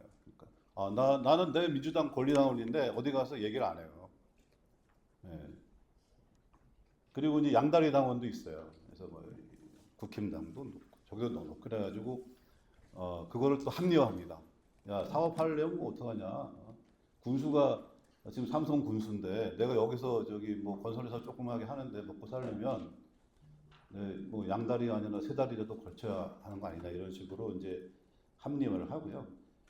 뭐 대선 이후에 다소 변화의 조정이 있지만 이 이제 당원 구성의 특징은 큰 변함없이 이제 가고 있고, 이제 아까 이제 우리 사 박사님이 뭐 이제 구구 풀뿌리 조직들의 이제 작동 그 현황 말씀하셨는데, 우리 지역도 적잖이 있습니다. 이번 대선 때 이제 우리 춘천시 을 지역에서 인구가 가장 많고 우리 당의 그 이제 판이 좋은 토대가 좋은 그 우리 신사우동 시의원 여기 오셨지만, 여기 이제 이번 대선 때 근소한 차이로 졌는데 자유마을 조직들이 이렇게 산재해 있고 교회를 그 매개로 해가지고 이들이 상당히 이제 이들 결사체가 굉장히 이제 좀 건재하고 있는 것을 요번에 선거 과정에서 확인했습니다.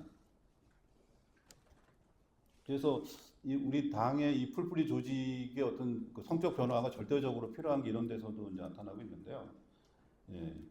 그래서 그렇습니다. 그래서 이제 이런 이제 어정쩡한 이제 당원 구조와 이제 운영 방식, 그리고 불법적인 그러니까 지역위원장을 잠재적 범죄자로 만드는 이런 이제 법적 한계 이런 속에서 사실 그 풀뿌리 당원들을 위한 또 지지자들을 위한 우리 당의 서비스, 또는 정책이 접근할 수 있는 통로는 상당히 막혀 있다. 예. 그리고 또 어떻게 보면은 일부 건전한 풀뿌리 당원들의 자발적인 모임하고 당원 조직하고의 또 당 조직하고의 이 괴리 현상이 좁혀지지 않고 있고 뭐 이제 그런 게 이제 우리 현실이고요. 그래서 지구당 부활은 뭐 단지 우리 한영태 위원장님이 아드님 시절을 벗어나는 것에서 그치는 것이 아니라 정당 조직이 정상화되는 예, 그 정당 조직의 체질 개선을 위한 이제 첫 번째 첫걸음이다 이렇게 저는 생각을 하고요. 그래서 뭐 쭉 여러 가지 이제 과제가 있는데 가장 중요한 거는 이제 저는 선출직 공직 후보자 선출 방식과 과정의 문제에서도 일단 사람을 볼 때 퇴직 공무원 중심으로 생각을 하고 이렇게 되는 거거든요. 그래서 이 당 정체성에 기반한 후보를 준비하고 발굴할 수 있는 통로가 그 정당 조직의 이런 문제들 때문에 꽉 막혀 있다라는 거예요.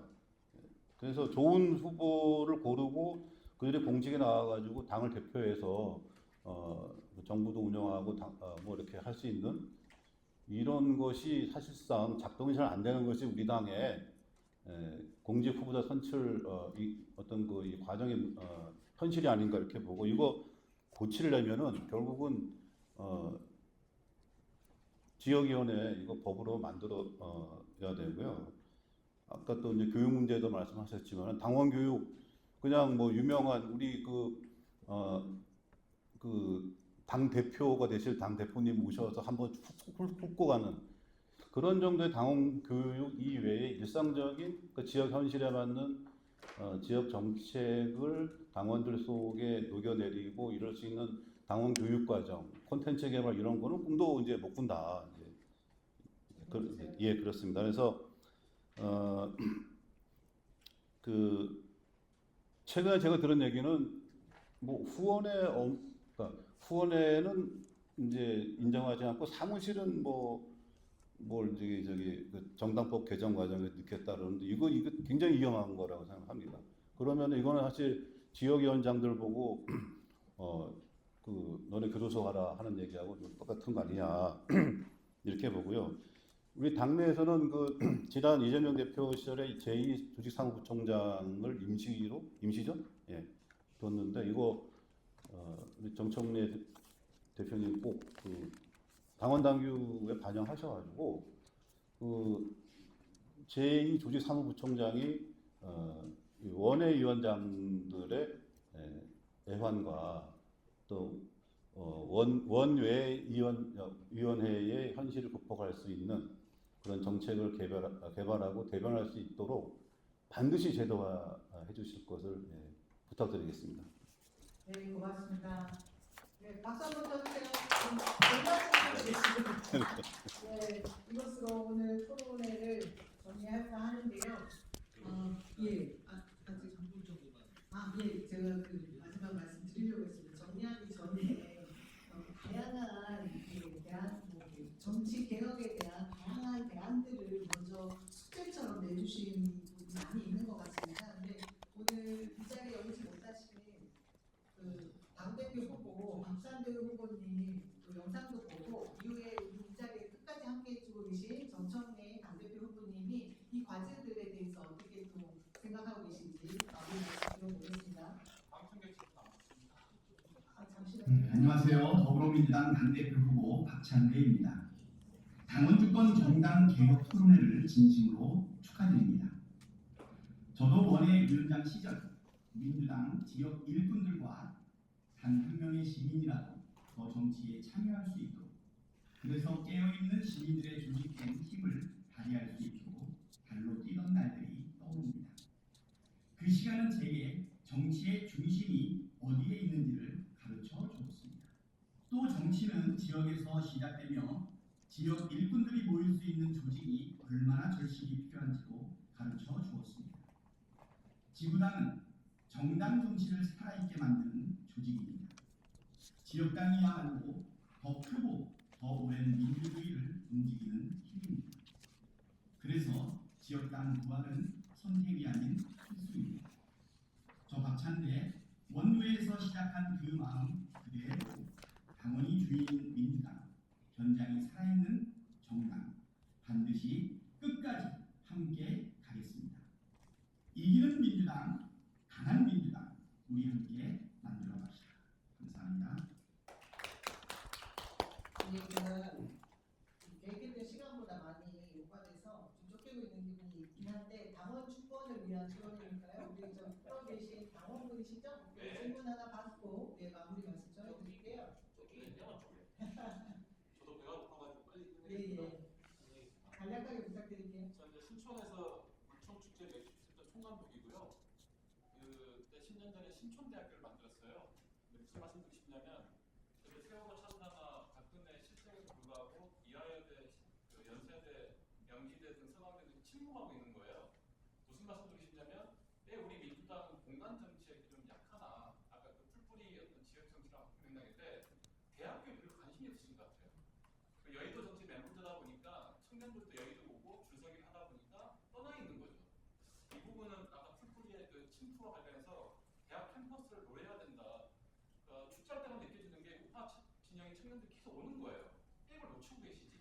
그래서 한 4년 전인가 뭐 청년당 중심으로 당사를 합정동에 옮길까 했는데 애매하게 가신 것 같아요.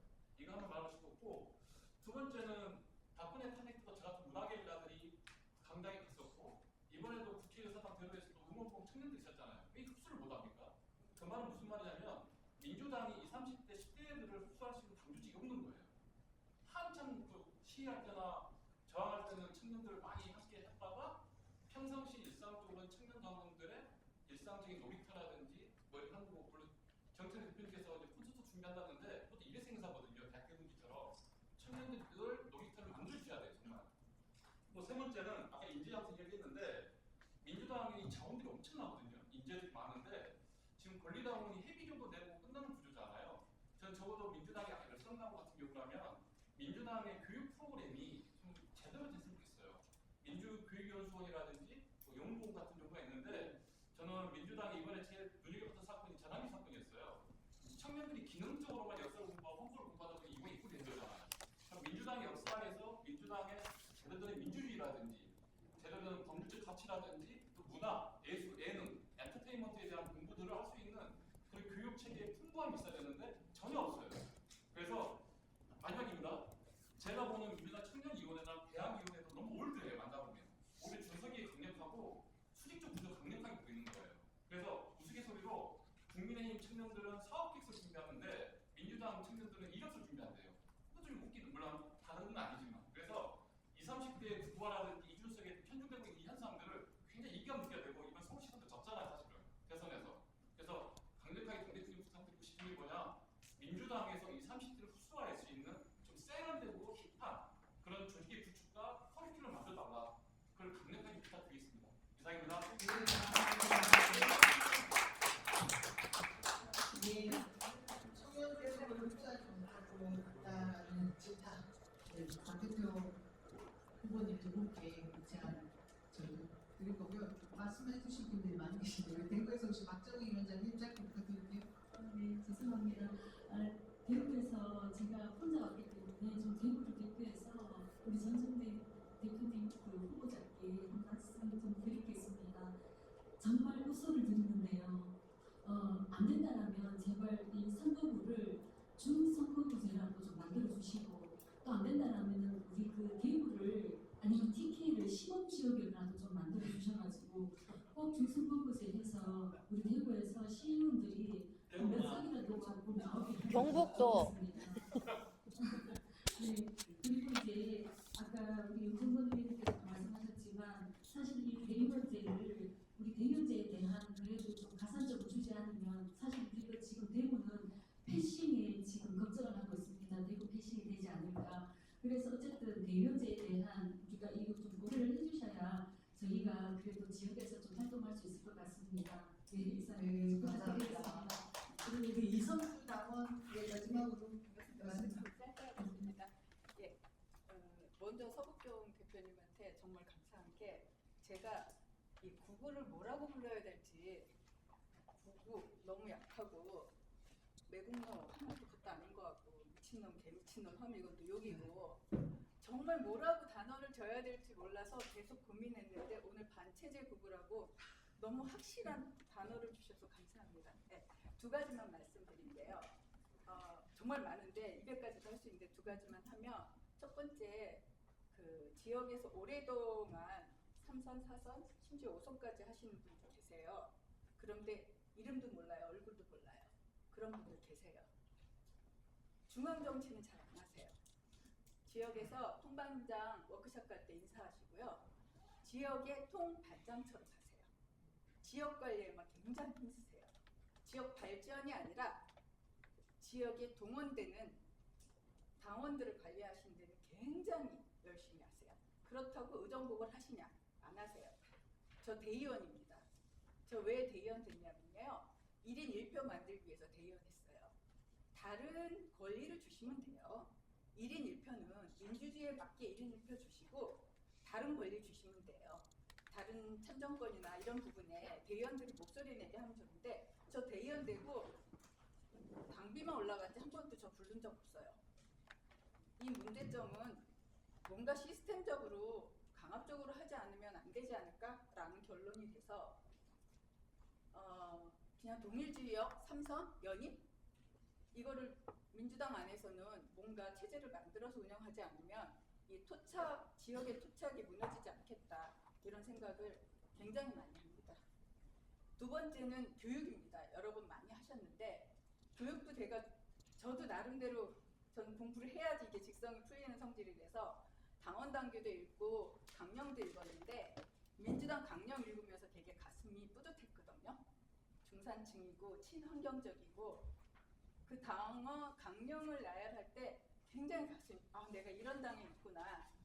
근데 당원 당규 읽으면서 뭔지 하나도 모르고 무슨 당원이 있는데 명예당원도 아니고 뭐 영원히 하는 무슨 당원이 있어요. 당원 이름을 제가 지금 그게 뭐냐고 백년당. 네, 그게 뭐냐고 이렇게 아시는 정치인들한테 물어봤는데 다들 몰라 하시더라고요. 뭐지? 굉장히 헷갈렸어요. 이게 무슨 말인지 앞뒤가 안 맞아요. 당원 단계로 볼 때. 그 부분은 분명히 뭔가 개선을 해야 되고 그런데 당원들에 대한 교육이 너무 없어요. 당원들은 교육 받으려고도 안 해요. 저같이 약간 그런 성질의 사람들이나 찾아서 들어가서 정리하지 안 하고 동원되고 선동되는 거에 더 말초적으로 끌리세요. 그거는 저쪽이나 이쪽이나 크게 다르지 않아요. 그러니까 교육을 정말 하는데 그것도 마찬가지로 뭔가 체제나 어떤 뭔가가 있어야 돼요. 그래서 교육을 우리 의무교육 받거든요. 해서에서 그거 안 하면 큰일 나요. 그러듯이 이 교육 안 받으면 뭐 다음 선거에서 투표권 제외 뭐 이렇게 한다든지 투표를 하는 사람이 민주주의가 뭔지 민주당이 모르고 선동돼서 하신다고요. 그거 다 허수거든요. 그래서 저는 당원들의 교육이 정말 절실하다고. 지금 그 SNS에서 도는 뭐 양분화돼서 그런 것들도 당원들의 교육이 부족해서 그렇습니다. 그래서 네, 이 두 가지는 꼭 감사합니다. 부탁드립니다. 세 가지 감사합니다. 말씀해 주셨습니다. 네. 네, 고맙습니다. 당원 교육에 대한 그 절실함, 만족감을 말씀해 주셨는데 지금 현재 당원 교육이 여러 가지 프로그램이 작동하고 있습니다. 참과 단위가 굉장히 다를 것 같고요. 당원들 스스로도 참여율을 좀 높일 필요도 있다는 생각이 들기도 합니다. 우리 이제 마지막 순서로 지금 끝까지 자리를 함께해주고 계시는 당대표이시죠? 아직까지는 정청래 후보님께 마무리 발언 1분만 부탁드리고 사진 찍고 끝내도록 하겠습니다. 제가 그냥 제 생각이 완벽하지 않습니다. 제 생각이 잘못됐으면 여러분들 말씀도 좀 고치겠습니다. 세계 최초의 교통법이 있습니다. 불국이빨법이라고. 다 마차가 교통 운반 수단이었는데요. 자동차가 나왔어요. 그러니까 마차 산업이 망하게 생겼어요. 그러니까 영국 런던에 마차보다도 빨리 다니면 안 된다는 거예요. 자동차가. 그래서 시내에서는 3.2km, 시내 밖에서는 6.4km로 달려라. 그리고 자동차하고 많이 마주치면 자동차가 무조건 멈춰라. 그리고 연기와 소음을 내지 마라. 이런 거였어요. 근데 그것을 들어줬어야 됐을까요? 저는 자동차가 자동차가 달려야 되는데 마차 산업이 피해를 봤다면 그건 따로 피해를 보상해 줄 문제지 자동차를 못 다니게 하거나 마차보다 느리게 다니게 하거나 하는 것은 시대착오적이다고 생각하고요. 그래서 저는 1인 1표는 헌법상 규정된 모든 대한민국 선거에 적용돼야 될 정치인이에요. 이것을 헌법을 어기면서까지 보존해야 된다? 저는 그것보다는 1인 1표제는 국민의힘도 하고 있습니다. 우리가 못하고 있습니다. 대의원제는 유지하되 다른 부분으로 전략적 배려를 한 문제다. 그 전략적 배려의 방법은 여러 가지가 있다. 이렇게 생각이 되고 또 하나 지구당 부활 문제가 열려서요. 김한길 안철수 당대표 체제 때 기초원 무공천을 이렇게 밀어붙이려고 했어요. 이거는 국회의원 정수를 줄이는 거하고 같은 겁니다. 그래서 그쪽에 가서 강력하게 반대했어요. 왜냐하면 지금 한번 보세요. 지구당이 약화될수록 당원들의 활동이 약화될수록 상대적으로 이익을 보는 것은 보수 기득권입니다. 보수 기득권은 정당이 그리고 지구당이 부활되면 안 되는 거예요. 그래서 기초의원도 같은 경우도 정당 공천을 하지 않으면 보수 기득권 세력이 돈 있고 빽 있는 사람들이 다 가져갑니다. 그래서 지역 근거지 진지로서 지역구는 하는 것이 우리 진보민주개혁 진영에 절대적으로 필요한 거다. 그래서 결국 그 당원 투표했습니다. 1번 국민은. 6.8%로 가까스로 유지가 됐던 겁니다. 그런 거고요. 그리고 또 하나는 교육 문제 말씀하시는데 제가 오죽하면 당대표가 되면 필요하다면 당대표가 교육연수원장을 겸임하겠다라고까지 말하겠습니까? 저는 가장 중요한 것이 당원 소통, 당원 교육, 이재명의 정책을 홍보하고 제대로 알고 그래야 소주집에서도 안 밀리고 이기죠. 그런데 이거를 하면 잘 안 온다. 이건 뭐가 똑같냐면요. 왜 달을 가르치는데 달을 안 쳐다보고 손가락만 쳐다보냐라고 말하는 거 똑같은 거예요. 당이 그렇게 하면 안 돼요. 이 손가락을 예쁘게 만들어야 돼요. 그러면 당원 소통 교육을 예쁘고 재미있게 관심 있게 만들면 되는 거예요. 예를 들면 지금 당장 무슨 생각은 골든벨 뭐 하는 것처럼 당원들 모여서 당원 정책, 당원 당규 이런 거 뭐 그런 얘기 재미있게 하는 교육도 많이 있지 않겠습니까? 그것을 개발할 문제이지 당원들 왜 교육이 안 나오냐고 탓할 문제도 아니다. 그리고 아까 뒤에서 말씀하셨는데 제가 거기에 통영 갔더니요. 문화예술위원회가 되는 대로 즉 있으면 있는 대로 없는 대로 네트워크해서 문화예술인들이 활동할 수 있는 공간을 대선 때만 하는 것이 아니라 상시적으로 만들어 달라고 해서 그건 제가 대표가 되면 당장 하겠다 이렇게 얘기를 했습니다. 여러 가지 정치 혐오, 정당 혐오의 그런 분위기도 많은데 그것을 우리 민주당이 극복해야 된다. 서복경 교수님의 말씀에 200% 찬성하면서 제 발언을 다른 것도 많은데 같이 하겠습니다. 네, 감사합니다. 우리 말씀드렸습니다. 예, 잘 살기 경쟁할 수 있는 그 민주적 토대를 만들기 위해 우리 모두 애쓰고 계신 거라는 점에서 노력해주시기 바라고 토대에 참여해주신 우리 토론자 여러분들 감사드리고요. 함께해주신 모든 분들 감사드립니다. 우리 사진 찍고 오늘 행사 마무리하겠습니다. 고맙습니다. 경주협회 당신 좀 가져주세요. 경주협회 그게 뭐예요? 다들 나와주세요. 언니가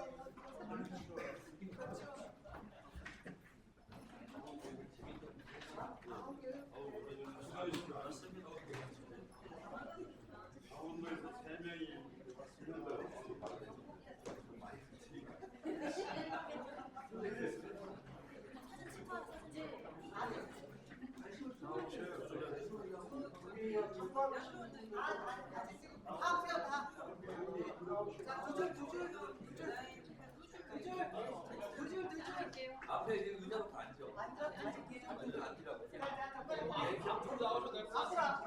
앞으로 진짜 앉으셔도 될 것 같은데.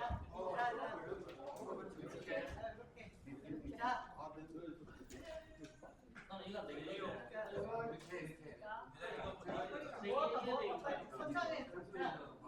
진짜 역시 당 대표는 정청래.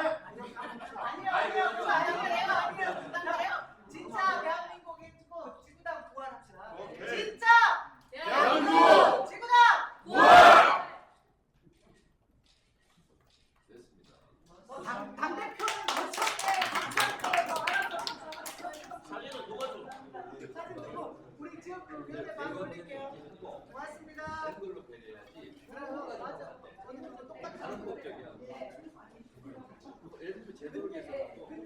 어려운 지역에 계시고 있는데 그렇게 생각 안 해요.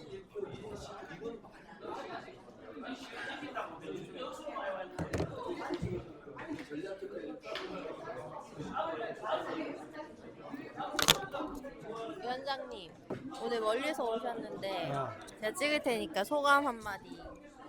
반드시 지구당이 부활이 돼서 우리 민주주의를 회복합시다.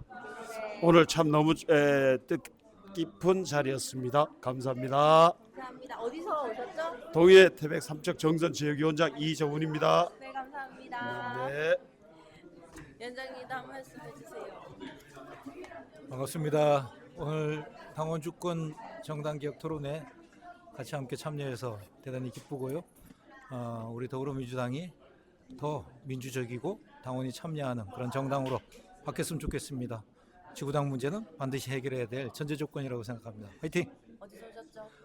강릉 지역위원장 김중남입니다. 반갑습니다. 감사합니다, 네. 위원장님. 네, 안녕하세요. 저는 경산시 지역위원장 김기현입니다. 오늘 당원 주권 정당 개혁 토론에 참석했는데요. 의미 있는 말들 많이 나왔는데 이제 실천만 남은 시점인 것 같습니다. 오늘 그 실시간 스트리밍이 문제가 생겨가지고요. 이렇게 녹화로 진행하는 점 양해 부탁드리고요. 내용들 한번 꼼꼼히 다시 정리해서 중대 선거구제로의 선거제도 개혁이라든지 지구당 부활이라든지 꼭 이번 올해 안에 좀 실천될 수 있으면 좋겠다는 생각입니다. 긴 시간 함께 해주셔서 정말 고맙습니다. 감사합니다.